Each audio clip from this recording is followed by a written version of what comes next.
Alexander Pushkin. The tale of Zar Sultan, of his mighty son, the brave Prince Gavidin, and of the beautiful swan princess, three young maidens by the window. Spinning late one quiet evening. If I were at Tsarina, said the first, I would prepare a feast so grand, the whole wide world would be my guest. If I were at Tsarina, said the second, I would weave enough fine cloth to cover every land beneath the sun. If I were at Tsarina, spoke the third, I would give the Tsar a mighty son, a true warrior, strong and brave. No sooner had she spoken than the door creaked softly open. Into the chamber stepped the Tsar himself. He had heard their words from the courtyard. The Tsar was moved by the last maiden's vow. Greetings, fair beauty, he said. You shall be my Tsarina, and by autumn's end bear me a son. And you, dear sisters, come with us to the palace. One of you shall be the royal weaver, the other the royal cook. That very evening Zar Sultan wed his bride. A joyful feast was held, and soon the young couple were left alone. But envy brewed in the kitchen and the loom. The cook grew bitter, the weaver wept, and both burned with jealousy toward the Tsar's young wife. The Tsarina, meanwhile, wasted no time. From the very first night, she carried new life within her. Soon after, war broke out. Zar Sultan, parting from his bride, mounted his steed and rode to battle. Take care of yourself, my love, and guard the child you carry, he said as he left. The war raged long and fierce. At last the time of birth arrived. God blessed the Tsarina with a son, strong as a young eagle. She sent a messenger with the joyful news. But the envious sisters, together with the scheming old Babarika, plotted to destroy her. They intercepted the messenger and forged another letter. The Tsarina has given birth, not to a son or daughter, not to a mouse, not to a frog, but to some strange little monster. When Zar Sultan heard this, he was furious, nearly hanged the messenger in wrath. But softening, he declared, "Let judgment wait until I return." The messenger set out with this decree. Yet once more the wicked women tricked him. They made him drunk, slipped another letter into his bag. This time the words read, "By Tsar's command, without delay, cast the Tsarina and her child into the depths of the sea." The boyars grieved but dared not disobey. They sealed the Tsarina and her son in a barrel, rolled it to the sea, and set it adrift upon the waves. The stars shone bright above. The sea roared dark below. The barrel drifted, and inside the Tsarina wept bitterly. But the child grew strong, not by days, but by hours. One day passed, the Tsarina cried, while the boy spoke to the waves, "O wave, my playful wave, you are free, you are mighty. You wash the shores, you lift the ships, you grind the stones of the sea. Do not destroy us, bring us safely to the land." And the waves obeyed. They carried the barrel to shore, gently laid it on the sand, and withdrew in silence. The Tsarina stepped onto solid ground, her child beside her. But who could free them from the barrel? The boy stood tall, pressed his head against the bottom, and with a mighty push broke it open. Mother and son were free. They saw a hill in the wide field, a green oak upon it, the blue sea all around. The boy thought, "We need food." He broke a branch, bent it into a bow, strung it with silk from his mother's cross, sharpened a reed into an arrow, and went to hunt by the sea. But as he neared the shore, he heard a cry. There in the waves, a swan was struggling, a fierce hawk circling above her. The swan beat her wings in terror, churning the water white. The hawk swooped, talons sharp, beak ready to strike. But the boy's arrow sang. It struck the hawk in the neck. The bird fell into the sea, blood darkening the waves. The swan was saved. She glided to the boy and spoke, "Prince, my savior, my mighty deliverer. Do not grieve for the arrow you lost. For 3 days you shall go hungry, but this sorrow is no true sorrow. I shall repay you with kindness. You did not just save a swan, you spared a maiden's life. That hawk was no bird, but an evil sorcerer. I will never forget you, Prince. Wherever you go, I shall be near. Now return home, rest, and sleep in peace." The swan spread her wings and flew away. The young prince and his mother, the Tsarina, spent the whole day as they were, and at night lay down to rest with empty stomachs. When morning came, the prince awoke, shook off his dreams, and, oh wonder, before him rose a mighty city, walls crowned with towers and battlements. Beyond them, golden domes of churches and white monasteries gleaming in the sun. He quickly woke his mother. She gasped in astonishment. "Do you see, mother? It is my swan at play again," said he.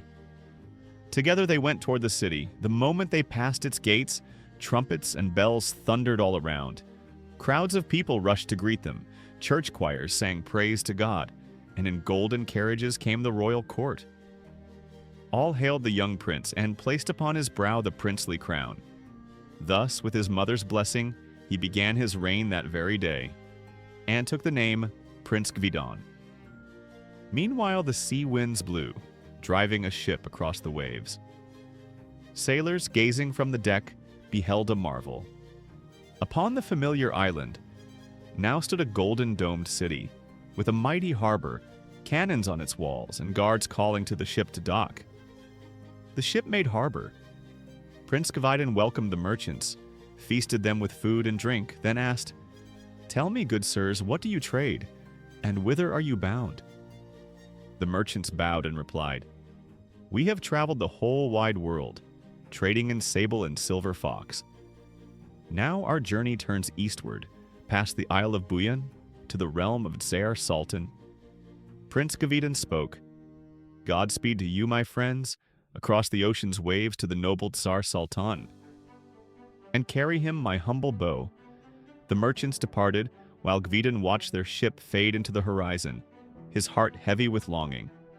And lo, upon the waves, the white swan glided near.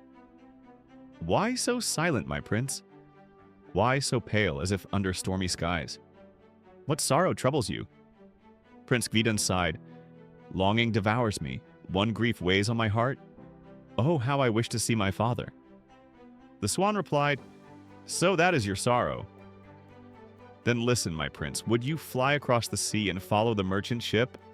I shall help you. Become a tiny gnat." She flapped her wings, splashed the sea with foam, and sprinkled Gvidon from head to toe. At once he shrank to the size of a speck, transformed into a buzzing mosquito. He darted into the air, flew after the ship, and settled quietly in a crack aboard. The wind sang merrily. The ship sped swiftly past the Isle of Buyan, toward the realm of Zar Sultan. Soon the land came into view. The merchants stepped ashore, and Zar Sultan himself invited them into his palace. The little gnat flew with them and saw the Tsar upon his throne, crowned in gold, yet heavy with sorrow. Beside him sat the envious sisters and the sly old Babarika, staring into his eyes. The Tsar welcomed his guests. "Tell me, honored travelers, where have you roamed? How long away? What news from the world beyond the sea? And what marvels have you seen?" The merchants bowed and replied, "We have circled the wide world. Beyond the sea, life is good, and wonders abound. Once there was a barren isle, a lonely oak upon its plain. But now a splendid city stands there, with palaces, gardens, golden-domed churches. And in that city reigns Prince Gvidon, who sends you his greetings." The Tsar marveled. "If I live to see the day, I shall visit that wondrous isle and be a guest of Gvidon," he declared. But the jealous sisters, together with old Babarika, whispered slyly, "Is that such a marvel? A city by the sea, hardly a wonder. Now this is true enchantment. Deep in the forest grows a fir tree, and beneath it lives a little squirrel. She sings songs and cracks nuts. Not ordinary nuts, but golden shells with emerald kernels inside. That is what men call a wonder." The Tsar was astonished at such a tale, but the little gnat grew angry. And with a sting, he bit the cook straight in her right eye. The woman shrieked and turned pale. Her eye swelled. She nearly fainted. The sisters and Babarika cried out, trying to catch the gnat. "Cursed insect! We'll kill you!" But he buzzed away out the window, and safely back across the sea, he flew to his own land. Once more, Prince Gavidan walked the shore, his eyes fixed upon the rolling sea. And lo, across the waves, the white swan glided near. "Greetings, my fair prince. Why so quiet like a stormy day? What sorrow weighs on you?" she asked. The prince replied, "Longing gnaws at my heart. I have heard of a marvel, a wondrous squirrel in the forest. She sings songs beneath a fir tree, cracking nuts of gold, each with an emerald inside. But perhaps this is but a tale?" The swan answered, "No, dear prince, the world speaks true. This wonder is real, I know it well. Do not grieve, I will gladly serve you once again with new hope." Gavidan returned home. And what did he behold? Beneath a lofty fir before all the people, a squirrel sang her little song and cracked her golden nuts, dropping emerald kernels, stacking the golden shells in neat little heaps. The prince gave thanks with joy. "Ah, my swan, may God reward you. You bring me gladness again." He built for the squirrel a crystal palace, set guards to watch over her, and appointed a steward to keep strict count of the nuts. Thus the prince gained wealth, and the squirrel honor. Meanwhile the sea winds blew, and a ship came sailing by, its sails filled with the breeze. Cannons boomed from the harbor walls, calling the ship to dock. The guests were welcomed by Gavidan, feasted and refreshed, and asked, "Tell me, sirs, what is your trade, and whither do you sail?" The merchants bowed. "We have circled the wide world, trading in horses, Don stallions all. Now our path lies far ahead, past the Isle of Bayan to the realm of Tsar Saltan." The prince replied, "Godspeed to you, good sirs, across the ocean's waves to the noble Zar Sultan. Tell him, Prince Gavidan sends his humble bow." The merchants departed, but once again the prince turned to the sea in longing, and there was the swan upon the waves. She sprinkled him with water, and at once he shrank. A tiny gnat he became, buzzing in the wind. He flew onto the ship and slipped unseen through a crack. The wind roared merrily, the ship sped swiftly past the Isle of Bayan, toward the realm of Tsar Saltan. Soon the kingdom came into view. The Tsar welcomed the merchants into his golden hall, and the gnat went with them. He saw Tsar Saltan upon his throne, crowned and splendid, yet heavy with sorrow. Beside him sat the jealous sisters and wicked old Babarka, staring with eyes like toads. The Tsar spoke. "Welcome, honored travelers. Tell me, how long were you away? What wonders did you behold beyond the sea?" The merchants bowed and said, "We have journeyed across the world. Beyond the sea, life is good, and wonders abound. On an island in the sea rises a golden city with palaces and gardens, and before the palace grows a fir tree. Beneath it stands a crystal house where lives a marvelous squirrel. She sings songs, cracks golden nuts, and each shell holds an emerald inside. Her treasures are kept by stewards, the shells turned into coin, the gems stored in vaults. Thus all the island prospers, and there reigns Prince Gavidan, who sends you his bow." The Tsar was amazed. "If I live, I shall visit that wondrous isle and be guest to Prince Gavidan," he said.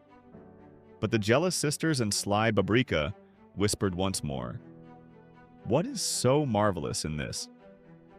A squirrel cracking nuts of gold, a trick, nothing more. Now this is true wonder. The sea will boil, the waves will roar, and upon the shore 33 knights will rise, shining in scales like fire, mighty warriors, young and tall, led by the old wizard Chernamore.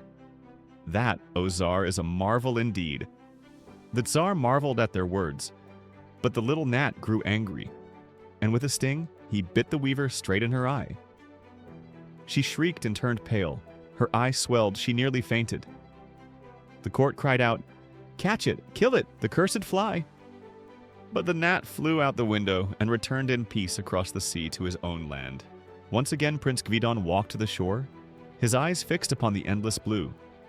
And lo, across the rolling waves the white swan glided near. "Greetings, my fair prince. Why so quiet, like a stormy day? "What sorrow weighs on you?" she asked. The prince replied, "Longing gnaws at my heart. I would bring into my land a wonder such as men have spoken of. Somewhere the ocean boils, the waters roar, the waves crash upon the empty shore.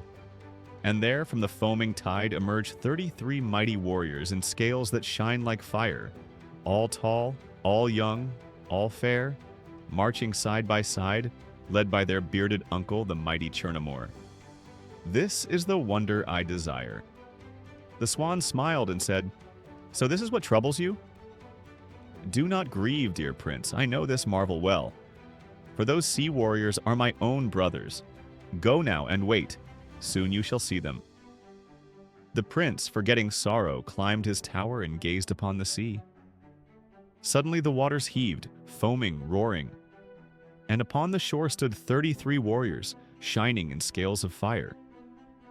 At their head strode Chernamore, his silver beard flowing. From the tower Gvidin ran to greet his noble guests. The people crowded in amazement, and the old uncle spoke. "The swan has sent us to you, prince, to guard your glorious city. From this day forth, each dawn we shall rise from the sea, patrolling your lofty walls. Thus you shall see us often. But now we return to the waters, for the air of earth is heavy for us." And back into the waves they went. The sea winds blew, a ship came sailing by, its sails filled with the breeze. Cannons roared from the harbor walls, calling the ship to dock. The prince welcomed the travelers, feasted them well, and asked, "Tell me, sirs, what is your trade, and whither do you sail?" They bowed and answered, "We have journeyed across the world, trading in fine steel, in silver pure and gold. Now our time has come, and we sail a distant path, past the Isle of Buyan to the realm of Tsar Saltan." The prince replied, "Godspeed to you, good sirs, across the ocean waves to the noble Zar Sultan. Tell him, Prince Gvidin sends his humble bow." The merchants departed. Once more the prince turned to the sea, and there was the swan, gliding across the waves. His heart was restless. She knew his wish, and with a sweep of her wings she sprinkled him with foam. In an instant, the prince was changed, shrunken small, transformed into a bumblebee. He buzzed into the air, flew after the ship, and slipping through a crack, hid himself upon the stern. The wind sang cheerfully, and the ship sped swiftly past the Isle of Buyan toward the mighty Tsar Saltan. Soon the cherished land appeared, rising on the horizon. The guests came ashore, and Zar Sultan welcomed them warmly, guiding them into his golden halls. Behind them, unseen, buzzing softly on tiny wings, our daring prince followed still. He beheld the Tsar himself, seated high upon his throne, crowned in gold, yet shadowed by sorrow. At his side, the weaver, the cook, and sly old Babarika, their hungry eyes fixed upon him. The Tsar, with kindness, honored his guests, seated them at the royal table, and asked, "O travelers, noble sirs, where have you wandered, and what wonders have you seen?" The merchants bowed low and replied, "We have sailed across the wide world. Beyond the seas life is good, and there we witnessed a marvel. Once upon the waves there lay an isle, lonely, barren, with only a single oak. But now upon that shore stands a city, shining and new, with golden-domed churches, palaces and blooming gardens, and within it reigns Prince Gvidin, who sends you his humble bow." The Tsar marveled greatly and said, "As long as breath is in me, I shall visit that wondrous isle and feast with Prince Gvidin." But the weaver, the cook, and cunning old Babarika exchanged sly glances, whispering to hold him back. A city by the sea? That is no true marvel. The cook with a crooked smile declared, "Now this is a wonder worth telling. In a forest beneath a fir tree lives a squirrel singing songs, cracking nuts not common ones, but with golden shells and emerald cores. Such a marvel is rare indeed." The Tsar marveled yet again, while Prince Gvidin, disguised as a gnat, burned with fury. Unable to bear it, he darted forth and stung the cook right in the eye. She cried out, grew pale, and clutched her face in pain. The court leapt up, chasing the insect, but with a hum he slipped away. Out the window, over the sea, back to his island home. Once again, Prince Gvidon walked the sandy shore, his gaze fixed upon the sea. And there she was, the white swan, gliding gracefully through the waves. "Greetings, my noble prince. Why so silent like a stormy day? What sorrow troubles you now?" The prince replied, "Longing gnaws at my heart. I have heard of a marvel, a squirrel beneath a fir tree, singing sweetly, cracking nuts of gold with emerald inside. But perhaps it is only rumor." The swan laughed softly and said, "The world does not lie of this. Such a wonder I know well. Grieve not, dear prince.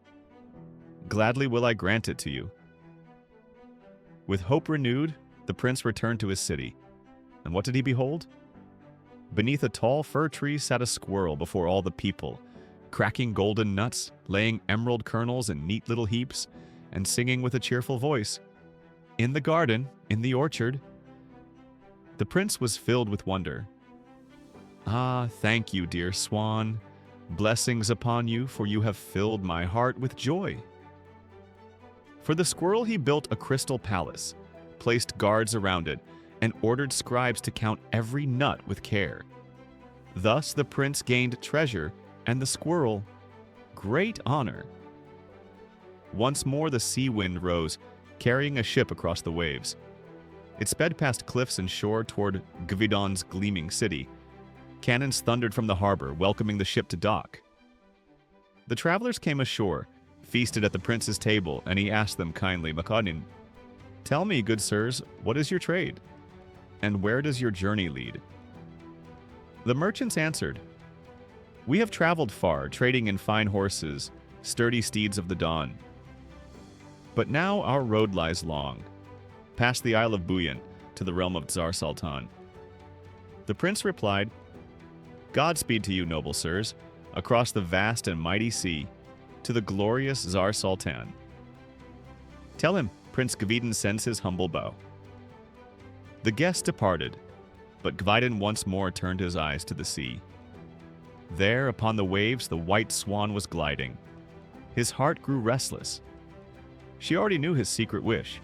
With a sweep of her wings, she sprinkled him with foam. In an instant, the prince was changed, transformed into a buzzing fly.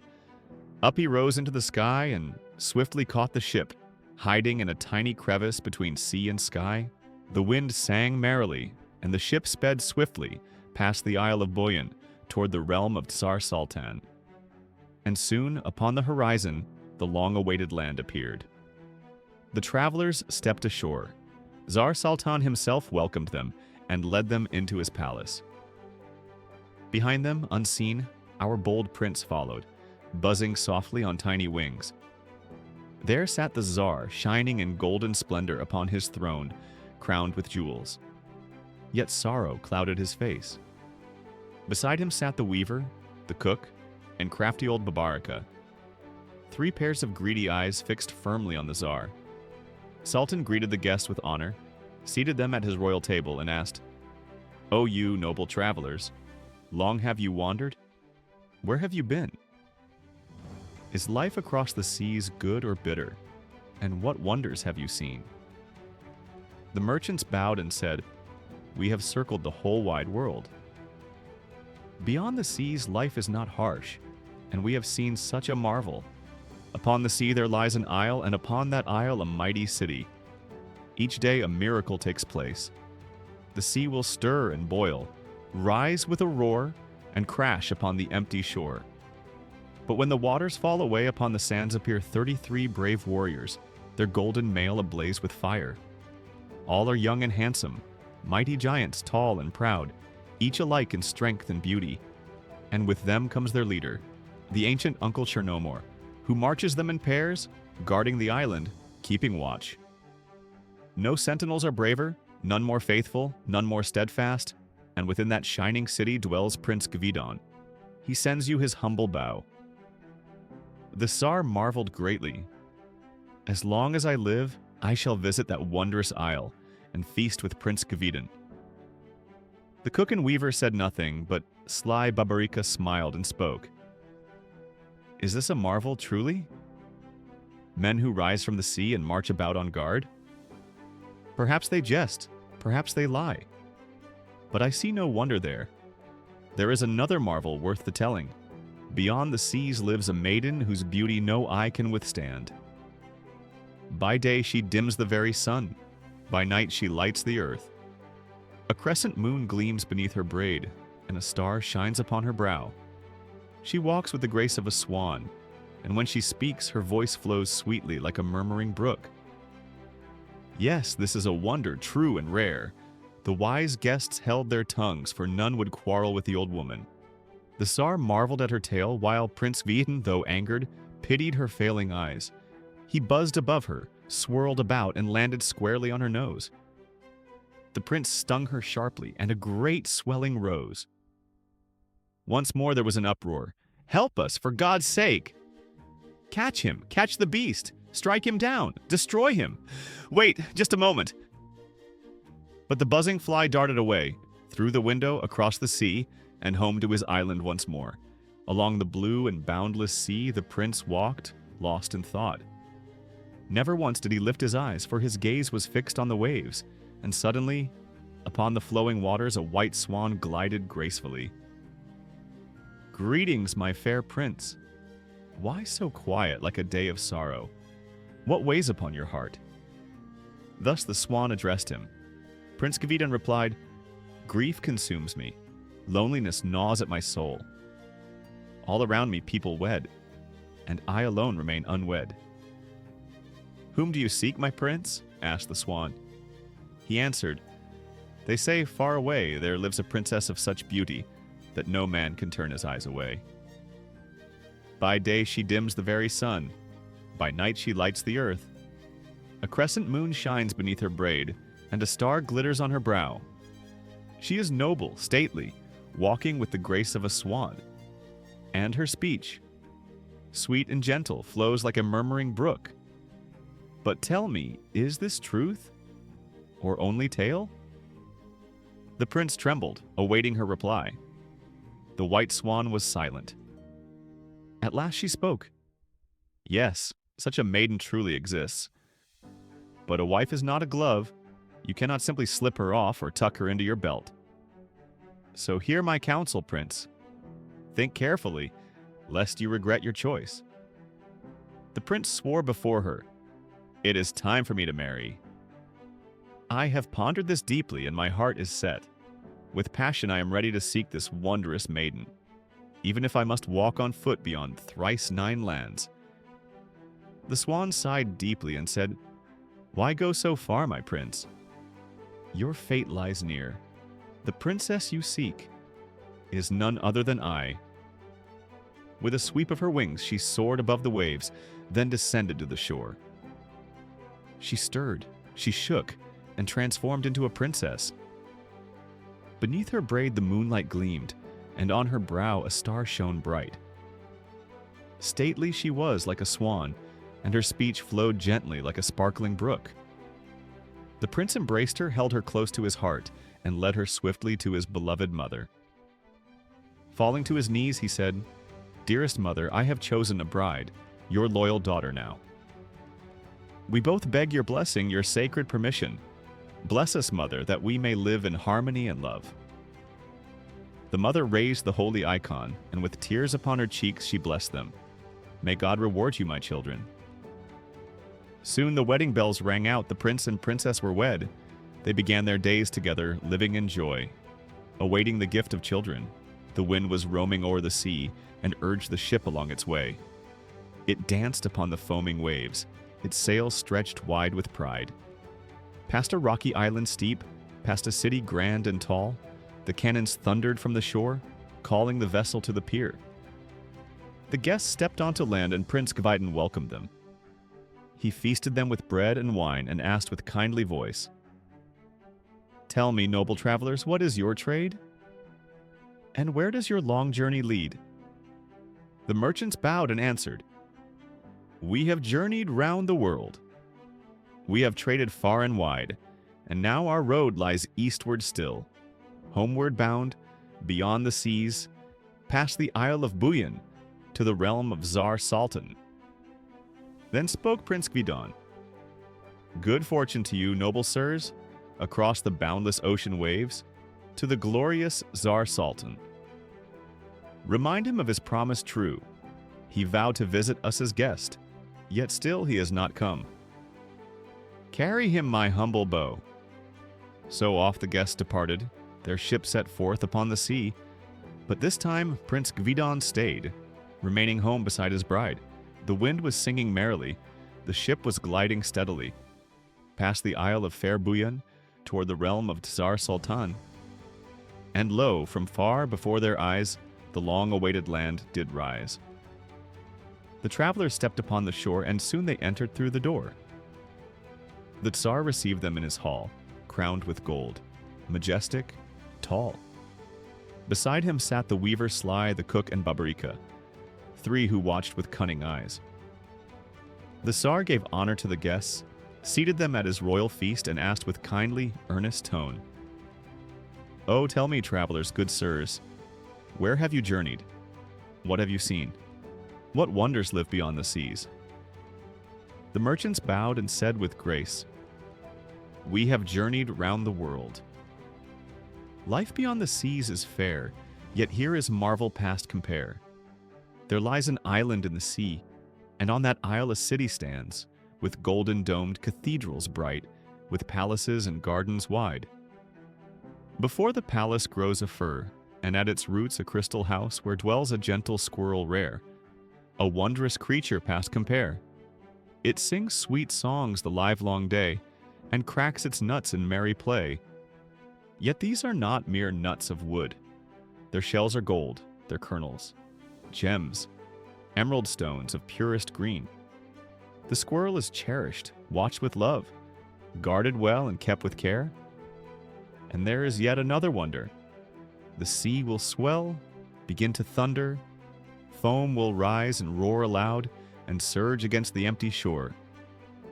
But when the waters crash away, upon the sand remain arrayed 33 brave knights in gold, mighty warriors, strong and bold, equal all in form and might, led by Uncle Chernamore. They march in pairs to guard the isle, to keep it safe by day and night. And there as well, O Tsar, we saw a maiden, wondrous past all thought, so fair one cannot turn away. By day she dims the light of heaven, by night she shines upon the earth. A crescent gleams beneath her braid, a star is blazing on her brow. Majestic is her every step, she moves with grace as swan or dove. Her voice flows soft like running streams. This Prince Gvidon now rules the land. All the people sing his praise. He sends to you his deep respect, yet reminds you of your word. You promised once to be his guest, but still you have not come to him." The Tsar was filled with deep delight, and could no longer hold his might. He cried aloud, "Enough delay! Prepare my ships without delay. This very day I sail away to visit Gvidon in his land." The weaver, cook, and sly old dame, Babarika, all the same, tried to keep the Tsar at bay, to turn his heart and make him stay. But Tsar Saltan paid no heed. "Am I a child or am I king?" he thundered with a mighty voice. "This very hour I make my choice. I go at once." He stamped the ground and left the hall with doors flung wide. Beneath the window, Gvidon sat, silently gazing at the sea. The waves were still, they barely stirred, and in the azure distance heard appeared the ships upon the tide. The fleet of Tsar Saltan drew nigh. Then leapt Prince Gvidon to his feet and cried aloud with joy complete, "O mother mine, so fair and young! Behold, the Tsar's on the run! Look yonder, see the ships advance! Father is coming, come the chance!" The fleet approached the island shore, and Gvidon aimed his telescope. The Tsar upon the deck did stand, and watched the scene with careful hand. With him were the weaver, cook, and sly old Babarika, glancing by, marveling at this unknown land, so strange, so wondrous, and so grand. The cannons roared in sudden cheer, the bells rang out, both far and near. To greet the Tsar, Prince Gvidon ran, with cook, weaver, and old Babarika's clan. He led the Tsar through city gates without a word, no time for waits.